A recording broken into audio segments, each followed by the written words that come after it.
नमस्कार प्रणाम हर हर महादेव। आई रवा सबके समक्ष ये अपना रूम में बैठल कुछ अपना सहयोगी लोग के संगे हमरा गिरी जी बानी हेने संदीप जी बड़े होने आरा में संजीत जी भी बड़े कैमरा उनका के नहीं ले पावत। हाँ तो फोटो तो बैठल रवा सबके समक्ष एगो भिखारी चाचा के गीत पेश करे जा रहा बनी जा। आशा बा कि रउआ सबके निमन लगी, अगर बाउरो लगे तो आशीर्वाद देव सबे तबे न फिर हम नया करब निमन करब। शिकायत कर देव तो हमार हौसला टूट जाए। ऐसे आशा बा कि रउआ सब हमार हौसला अफजाई करब। जय हिंद, जय भारत, जय मातेश्वरी, जय हे गुरु गायत्री। आइए अब गीत पर ध्यान दें। तपीले राम नाम रस घोरी रे मन इहे अरजबा घोरी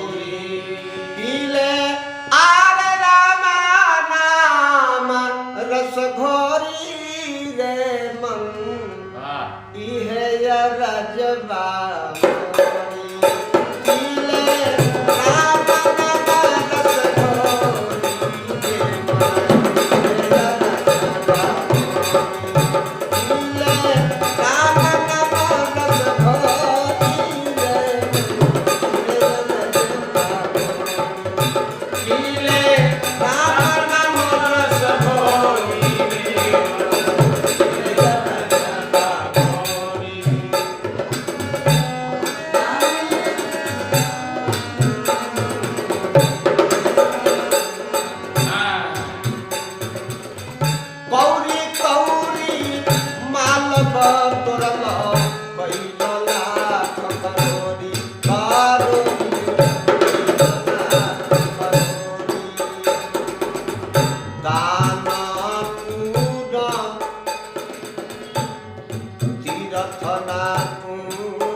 पीछा दोनों लगेला लेकिन व्यवस्था नहीं। हे रावण बाली दुनू धरा गई लाल के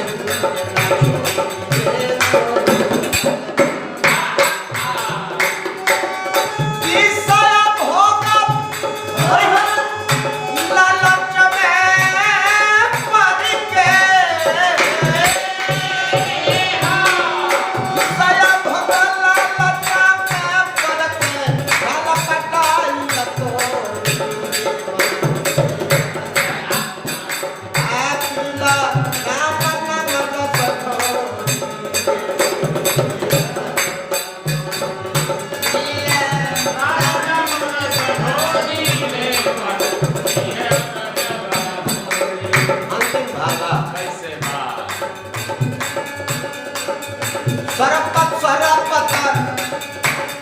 सरपता चौथा पनाया समय